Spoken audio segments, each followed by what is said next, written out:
ഈ ദരിദ്രനായ അപ്പൂപ്പന് ഒരു ദിവസം ഒരു മൂല്യമുള്ള ഡയമണ്ട് റിംഗ് കിട്ടി. അത് കൊണ്ടുചെന്ന് ആ അപ്പൂപ്പൻ ഒരു ജ്വല്ലറി ഷോപ്പിൽ കൊണ്ടുപോയി കൊടുക്കുന്നു. കടക്കാരൻ $1000 കൊടുത്തിട്ട് ആ കാശ് എടുത്തോളൂ എന്ന് പറയുന്നു. ഇത്രയും കാശ് ഒരുമിച്ച് കണ്ട അപ്പൂപ്പന്റെ കണ്ണ് തള്ളി. കാരണം ആദ്യമായിട്ടാണ് അയാൾ ഇത്രയും കാശ് ഒരുമിച്ച് കാണുന്നത്. അങ്ങനെ അയാൾ ആ കാശ് എടുക്കാൻ നേരം അയാളുടെ മനസ്സ് അതിന് സമ്മതിച്ചില്ല. ഈ ഒരു തീരുമാനം അയാളുടെ ജീവിതത്തിൽ ഒരു വലിയ മാറ്റം തന്നെ ഉണ്ടാക്കി. അത് എന്താണെന്ന് അറിയുന്നതിന് മുമ്പായി നിങ്ങൾക്കും പാവപ്പെട്ടവരെ സഹായിക്കാനുള്ള മനസ്സുണ്ടെങ്കിൽ ഈ വീഡിയോ ലൈക്ക് ചെയ്ത് ഒരു റെഡ് ഹാർട്ട് കമന്റ് ചെയ്യൂ. ഒരു ദിവസം ഈ അപ്പൂപ്പൻ റോഡരികിൽ നിന്ന് ഭിക്ഷയാചിക്കുകയായിരുന്നു. അന്നേരം അതുവഴി നടന്നു വന്ന ഒരു പെണ്ണ് അവളുടെ കയ്യിലിരുന്ന് $20 എടുത്ത് ആ കപ്പിലിട്ടു. കുറച്ച് സമയം കഴിഞ്ഞ് അപ്പൂപ്പൻ ആ കാശ് എടുക്കാൻ നേരം അതിലൊരു ഡയമണ്ട് റിംഗ് കിടക്കുന്നു. അപ്പോൾ തന്നെ അപ്പൂപ്പന് മനസ്സിലായി ഇത് ആ പെണ്ണ് ഇടാൻ നേരം അവളുടെ വീട്ടിൽ നിന്നും ഊരി വീണതാണെന്ന്.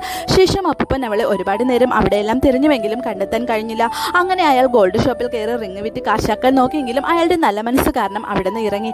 ഒരുപാട് അന്വേഷിച്ചിട്ടാണെങ്കിലും ആ മോതിരത്തിന്റെ ഓണറെ അദ്ദേഹം കണ്ടുപിടിക്കുകയും അത് അവളെ ഏൽപ്പിക്കുകയും ചെയ്തു. ആ അപ്പൂപ്പന്റെ ഒരു നല്ല മനസ്സിനെ പിന്നെ ഒരു സ്റ്റോറിയാക്കുകയും ഇത്